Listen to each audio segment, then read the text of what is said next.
Welcome to TNPSC pop. நம்ம இன்றைக்கி என்ன பார்க்க போகிறோம் அப்படின்னு பார்த்தீங்கன்னா, நேற்று பார்த்ததோட கண்டினியூஸாக அப்படி பார்க்க போகிறோம். நேற்று வந்து பார்த்தீங்கன்னா 20 கொஷின்ஸ் வரைக்கும் பார்த்தோம். இந்த டிஎன்பிஎஸ்சி குரூப் 2ல் ப்ரீவியஸ் இயர் கொஷின் பேப்பர் பார்த்தோம். தமிழ், ஜென்ரல் தமிழ். அதில் வந்து 1 to 20 வரைக்கும் நம்ம பார்த்துட்டோம். இன்றைக்கி அந்த 21லேருந்து 40 வரைக்கும் பார்க்க போகிறோம். ஓகேவா? சப்போஸ் யாரும் பார்க்காம இருந்தீங்க அப்படின்னா இந்த வீடியோக்கு கீழே டிஸ்கிரிப்ஷனுக்குள்ளே அந்த லிங்க் கொடுக்குறேன், அதை பார்த்து தெரிஞ்சுக்கோங்க. நம்ம சேனல்லே பிளேலிஸ்ட்டு தனியாக குரூப் 2க்கு தனியாக பிளேலிஸ்ட் இருக்குது. அதில் போய் நீங்கள் என்னென்ன சப்ஜெக்ட் படிக்கணுமோ ப்ரிப்பேர் பண்ணணுமோ அதுக்குரிய வீடியோவை பார்த்துக்கோங்க. ஓகே, இப்போ ஸ்டார்ட் பண்ணலாம். சைவ சமய குறவர்களின் எண்ணிக்கை 21லேருந்து நம்ம இன்றைக்கி பார்க்கணும். சைவ சமய குறவர்களின் எண்ணிக்கை வந்து எவ்வளோ அப்படின்னா 4. சைவ சமய குறவர்களின் எண்ணிக்கை 4. சரியான கூற்றை தேர்வு செய்க. இப்போ இதில் என்னென்ன கொடுத்துருக்காங்க? திருநாவுக்கரசர் பிறந்த ஊர் திருமுனைப்பாடி, நாடு திருமூவார். சரி, திருவாமூர். திருநாவுக்கரசர் பிறந்த ஊர் வந்து திருமுனைப்பாடி, நாடு திருமூவார். அது கரெக்டு. திருஞான சம்பந்தரால் அப்பர் என அழைக்கப்பட்டார். Okay, correct. தாண்டகவேந்தர் என அழைக்கப்படுபவர் அப்பர். ஓகே. ஆளுடைய அரசு வாகீசர் எனலாம் அழைக்கப்படுபவர் நாவுக்கரசர். கரெக்ட். ஸோ அப்போ வந்து என்னது, எல்லாமே கரெக்டு. திருநாவுக்கரசர் பிறந்த ஊர் திருமுனைப்பாடி, நாடு திருவாமூர். திருஞான சம்பந்தரால் அப்பர் என அழைக்கப்பட்டார். தாண்டகவேந்தர் என அழைக்கப்படுபவர் அப்பர். ஆளுடைய அரசு வாகீசர் என அழைக்கப்படுபவர் நாவுக்கரசர். ஸோ இது எல்லாமே கரெக்ட். பாரத தாயின் அடிமை துயரத்தை விளக்கும் பாரதியாரின் நூல் இது. பாரத தாயினுடைய அடிமை துயரத்தை விளக்கக்கூடிய பாரதியாரோட நூல் பாஞ்சாலி சபதம். பாஞ்சாலி சபதம் தான் அந்த அடிமை துயரத்தை விளக்கக்கூடிய நூல். அழகிய சொக்கநாதர் பிறந்த ஊர் தச்சநல்லூர். அழகிய சொக்கநாதர் பிறந்த ஊர் இது தச்சநல்லூர். வியாசர் பாரதத்தை தழுவி எழுதப்பட்ட நூல். வியாசர் பாரதத்தை தழுவி அதாவது அதை ஒட்டி எழுதப்பட்ட நூல் வந்து எது அப்படின்னா பாஞ்சாலி சபதம். வியாசர் பாரதத்தை தழுவி எழுதப்பட்ட நூல் பாஞ்சாலி சபதம். ஸோ இந்த கொஷின் வந்து நீங்கள் ஒன்று படிக்கும்போது அப்படியே உல்டாவை அதை மாற்றி எப்படி ஃப்ரேம் பண்ணலாங்கிறதையும் படித்து வச்சுட்டிங்கன்னா மாற்றி கேட்கும்போதும் நீங்கள் வந்து கரெக்டான ஆன்சர் பண்ணிடலாம் யோசிக்காமல் டக்குன்னு. இப்போ வந்து வியாசர் பாரதியை தழுவி எழுதப்பட்ட நூல் வந்து பாஞ்சாலி சபதம் சொல்லும். ஸோ பாஞ்சாலி சபதம் எந்த நூலை தழுவி எழுதப்பட்டது அப்படின்னு கேட்டாங்கன்னா வியாசர் பாரதம். ஓகேவா? பாஞ்சாலி சபதம் எந்த நூலை தழுவி எழுதப்பட்டது? வியாசர் பாரதம். காவடி சிந்தின் தந்தை என்று அழைக்கப்பட்டவர் யார்? அண்ணாமலையார். அண்ணாமலையார் வந்து எவ்வாறு புனைப்பெயர்களை வச்சு அழைத்தாங்க அந்த மாதிரி கேட்டாங்கன்னா அந்த லிஸ்ட்டில் காவடி சிந்து அப்படிங்கிறதும் ஆட் ஆகும். ஓகேவா? காவடி சிந்தின் தந்தை என்று அழைக்கப்பட்டவர் அண்ணாமலையார். நெக்ஸ்ட், குறுந்தொகையின் அடி வரையறை. குறுந்தொகை வந்து எவ்வளவு அடி இருக்கும் அப்படின்னா, அடிங்கிறது நம்ம லைன்ஸ் சொல்லுவோம் இல்லையா, அதுதான் அடி. அது வந்து குறுந்தொகையை பொறுத்த வரைக்கும் எப்போவுமே வந்து 4 to 8 தான் இருக்கும். ஓகேவா? 4 to 8 தான் இருக்கும் குறுந்தொகையினுடைய அடி வரையறை லைன்ஸ். குறுந்தொகையில் இருக்கக்கூடிய லைன்ஸ், அந்த பாடல் இருக்குல்லையா, அந்த பாடலுடைய லைன்ஸ் எல்லாமே 4 லைன்லேருந்து 8 லைன் வரைக்கும் தான் இருக்கும், அதுக்கு மேலே இருக்காது. தண்டமிழ் ஆசான் என்று இளங்கோவடிகள் யாரை பாராட்டியுள்ளார்? சீத்தலை சாத்தனார். ஸோ தண்டமிழ் ஆசான் என்று இளங்கோவடிகள் யாரை பாராட்டினார்னா சீத்தலை சாத்தனார். இப்போ தண்டமிழ் ஆசான் என அழைக்கப்படுபவர் சீத்தலை சாத்தனார். அப்படி யார் சொன்னாங்க அப்படின்னா இளங்கோவடிகள். ஓகேவா? தண்டமிழ் ஆசான் அப்படிங்கிறவர் சீத்தலை சாத்தனார். அப்படி சொன்னது யார் அப்படின்னா இளங்கோவடிகள். ஸோ இப்போ இப்படி மாற்றி கேட்டாலும் சீத்தலை சாத்தனாரை வந்து தண்டமிழ் ஆசான் என்று பாராட்டியவர் யார் அப்படின்னா இளங்கோவடிகள். அப்படி ஒரு கொஸ்டின் படிக்கும்போது 2ஆக ஃப்ரேம் பண்ணிட்டீங்க அப்படின்னா மாற்றி கேட்கும்போது உங்களுக்கு ஈஸியாக இருக்கும். நெக்ஸ்ட், பொருத்தமான அறிஞர் பொருள் கூறுக. வெறுக்கை நெய்பவர்னு கொடுத்துருக்காங்க. ஓசுனர் செல்வம் வராது. அடுத்து வெளி தெரியவில்லை கொடுத்துருக்காங்க. இந்த பக்கம் ரைட் சைட் பார்த்தீங்கன்னா பாசவர் அப்படின்னா வெற்றிலை விற்போர், காருகர் எண்ணெய் விற்போர் அப்படின்னு கொடுத்துருக்காங்க. ஸோ பாசவர்னா வெற்றிலை விற்கிறவங்க, தான் கரெக்டான ஆன்சர். பொன்னும் துகிரும் முத்தும் மன்னிய மாமலை பயந்த காமரு மணியும் என தொடங்கும் பாடல் இடம்பெற்றுள்ள நூல் எது? புறநானூறு. பொன்னும் துகிரும் முத்தும் மன்னிய மாமலை பயந்த காமருமணியும் அப்படிங்கிற தொடங்கக்கூடிய ஒரு பாடல் எந்த நூலில் இருக்கு அப்படின்னு பார்த்தீங்கன்னா புறநானூறு. கீழே காணப்படுவனவற்றுள் பொருத்தம் இல்லாததை எழுதுக. நற்றிணை, பரிபாடல், கலித்தொகை, அடுத்து பத்துப்பாட்டு. பத்துப்பாட்டு இதெல்லாம் 8 தொகை நூல்களுக்குள்ள ஒரு 10 பாட்டு தனிங்க. 8 தொகைங்கிறது தனி, 10 பாட்டுங்கிறது தனி.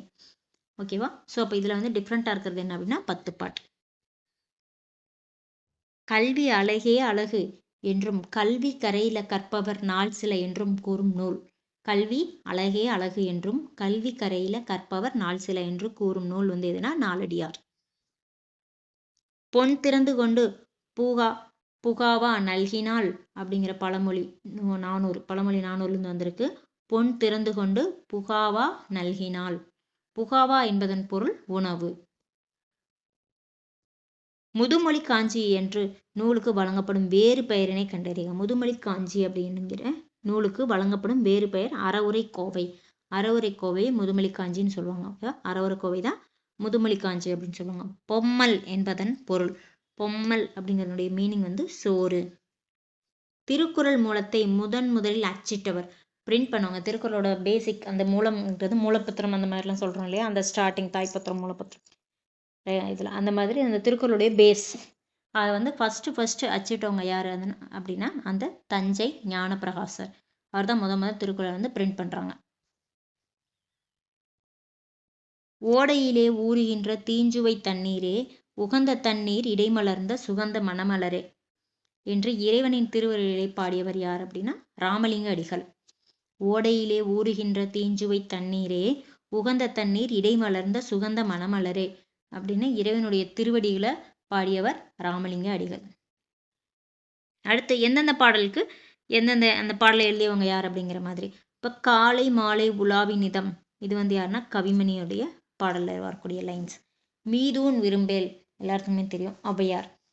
திறம்பட மெய்ஞானம் சேரவும் மாட்டார். திறம்பட மெய்ஞானம் சேரவும் மாட்டார்னா திருமூலர். மருந்தென வேண்டாமாம் யாக்கைக்கு திருக்குறள் அது. ஸோ திருவள்ளுவர். காலை மாலை உலாவினிதம் கவிமணி. மீதூன் விரும்பேல் ஔவையார். திறம்பட மெய்ஞானம் சேரவும் மாட்டார் திருமூலர். மருந்தென வேண்டாவாம் யாக்கைக்கு திருவள்ளுவர் எழுதியது. நெக்ஸ்ட், ரோமானியர்களுக்கும் தமிழருக்கும் இடையில வணிக ரீதியிலான தொடர்பு இருந்துச்சு அப்படிங்கிறத கன்ஃபார்ம் பண்ணக்கூடிய அகழ்வாராய்ச்சி எது அப்படின்னு பார்த்தீங்கன்னா அரிக்கமேடு அகழ்வாராய்ச்சி. அரிக்கமேட்டில் நடந்த அகழ்வாராய்ச்சியை வச்சு தான் ரோமானியர்களுக்கும் தமிழர்களுக்கும் அந்த காலத்தில் ட்ரேடிங் இருந்திருக்கு அப்படின்னு சொல்லி கன்ஃபார்ம் பண்ணியிருக்காங்க. இப்போ ஆரப்பாளையம், ராசப்பாளையம் அப்படின்னு ஊர் பெயர்களோட இந்த பாளையத்தெல்லாம் சேர்த்து வழங்கிய மன்னர்கள் யார் அப்படின்னு பார்த்தீங்கன்னா நாயக்கர்கள். நாயக்கர்கள் தான் இந்த ஒவ்வொரு இதுக்கும் பேர் பின்னாடி பாளையம் பாளையம் பாளையம் அப்படிங்கிற ஒரு புனைப்பெயரை சேர்த்து வழங்கிய மன்னர்கள் நாயக்கர்கள். ஓகேவா? ஒன்ஸ் அப்படி ரிவைஸ் பண்ணிக்கலாம்.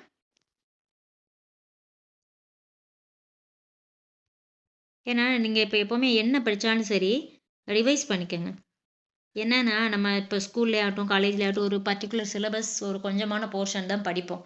ஸோ அப்போ என்ன ஆகும் அப்படின்னா பிரச்சனை இல்லை, நமக்கு ஞாபகம் இருக்கும்.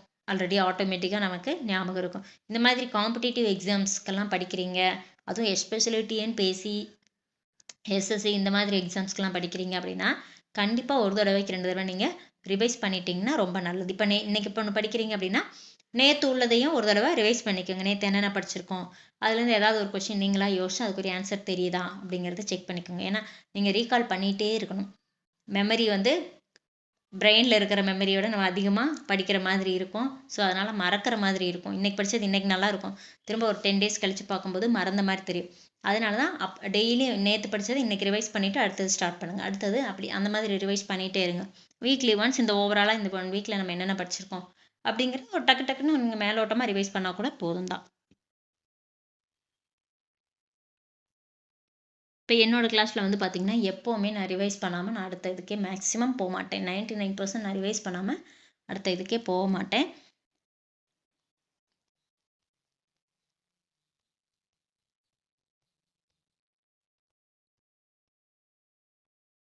சைவ சமயக்குறவர்களின் எண்ணிக்கை 4. சைவ சமயக்குறவர்களின் எண்ணிக்கை 4. திருநாவுக்கரசர் பிறந்த ஊர் திருமுனைப்பாடி நாடு திருவாமூர். திருஞான சம்பந்தரால் அப்பர் என அழைக்கப்பட்டார். தாண்டகவேந்தர் என அழைக்கப்படுபவர் அப்பர். ஆளுடைய அரசு வாசீகர் என அழைக்கப்படுபவர் நாவுக்கரசர். அனைத்தும் சரி. பாரத தாயின் அடிமை துயரத்தை விளக்கும் பாரதியாரின் நூல் பாஞ்சாலி சபதம். அழகிய சொக்கநாதர் பிறந்த ஊர் தச்சநல்லூர். வியாசர் வார்த்தையை தழுவி எழுதப்பட்ட நூல் பாஞ்சாலி சபதம். காவடி சிந்தின் தந்தை என்று அழைக்கப்பட்டவர் அண்ணாமலையார். குறுந்தொகையின் அடி வரையறை 4-8. தண்டமிலாசன் என்ற இளங்கோவடிகள் யாரை பாராட்டியுள்ளார்? சீத்தலை சாத்தனார். தண்டமிலாசன் என்று அழைக்கப்படுபவர் யார்? சீத்தலை சாத்தனார். சீத்தலை சாத்தனார் தண்டமிலாசான் என்று அழைக்கப்பட்டவர் யார்? இளங்கோவடிகள். பொருத்தமான அறிஞற்பொருள். இதில் வந்து எது மீனிங் கரெக்டுனா பாசவர் வெற்றிலை விற்போர். பாசவர் வெற்றிலை விற்போர். பொன்னும் துகிரும் முத்தும் மன்னிய மாமலை பயந்த காமரு மணியும் அப்படின்னு தொடங்கக்கூடிய பாடல் இடம்பெற்றுள்ள நூல் எது? புறநானூறு. பொன்னும் துகிரும் முத்தும் மன்னிய மாமலை பயந்த காமரு மணியும் என தொடங்கும் பாடல் இடம்பெற்றுள்ள நூல் புறநானூறு. கீழே காணப்படுவற்றுள் பொருத்தமில்லாததை எழுதுங்கன்னா நற்றிணை, பரிபாடல், கலித்தொகை, அதெல்லாம் எட்டுத்தொகை நூல்கள் கீழே வரும். இது வந்து 10 பாட்டு. ஓகேவா? ஸோ 10 பாட்டு தனி. கல்வி அழகே அழகு என்றும் கல்வி கரையில கற்பவர் நாள் சில என்றும் கூறும் நூல் நாலடியார். கல்வி அழகே அழகு என்றும் கல்வி கரையில கற்பவர் நாள் சில என்றும் கூறும் நூல் நாலடியார். பொன் திறந்து கொண்டு பூகாவா நல்கினால் பழமொழி 400. ஸோ இந்த புகாவா அப்படிங்கிறதுடைய பொருள் என்னன்னா உணவு. புகாவானா என்ன? உணவு. முதுமொழி காஞ்சி என்ற நூலுக்கு வழங்கப்படும் வேறு பெயர் வந்து அறவுரை கோவை. முதுமொழி காஞ்சி என்ற நூலுக்கு வழங்கப்படும் வேறு பெயர் அறவுரை கோவை. பொம்மல் என்பதன் பொருள் சோறு. பொம்மல் அப்படின்னா சோறு. திருக்குறள் மூலத்தை முதலில் அச்சிட்டவர் தஞ்சை ஞானப்பிரகாசர். ஓடையிலே ஊறுகின்ற தீஞ்சுவை தண்ணீரே உகந்த தண்ணீர் இடைமலர்ந்த சுகந்த மலரே என்று இறைவனின் திருவடிகளை பாடியவர் ராமலிங்க அடிகள். ஓகே. அடுத்தது எந்தெந்த பாடல் அதுக்குரிய ஆசிரியர் யார் அப்படிங்கிறத பார்ப்போம். காலை மாலை உலாவினிதம் வந்து கவிமணி. மீதூன் விரும்பேல் ஔவையார். திறம்பட மெய்ஞானம் சேரவும் மாட்டார் திருமூலர். மருந்தென வேண்டாவாம் யாக்கைக்கு திருவள்ளுவர். ரோமானியருக்கும் தமிழருக்கும் இடையே நடந்த வணிக தொடர்பை உறுதிப்படுத்தக்கூடிய அகலாய்வு நடந்த இடம் அரிக்கமேடு. ஆரப்பாளையம், ராசப்பாளையம் என்ற ஊர் பெயருடன் சேர்த்து பாளையத்தை சேர்த்து வழங்கிய மன்னர்கள் நாயக்கர்கள். ஓகேவா? ஓகே, நான் சொன்ன மாதிரி எல்லாம் ரிவைஸ் பண்ணிக்கோங்க. எதுக்காக திரும்ப 2 தடவை சொல்கிறேன் 3 தடவை சொல்கிறேன் அப்படின்னா, எப்போவுமே கற்றலின் கேட்டல் நன்று. நீங்கள் படிக்கிறத விட கேட்கும்போது நல்லா மெமரியில் நிற்கும். ஓகேவா? இதை விட அதிகமாக மெமரியில் நிற்கும். கற்றலின் கேட்டல் நன்று. அதுக்காக தான் திரும்ப சொல்கிறேன்.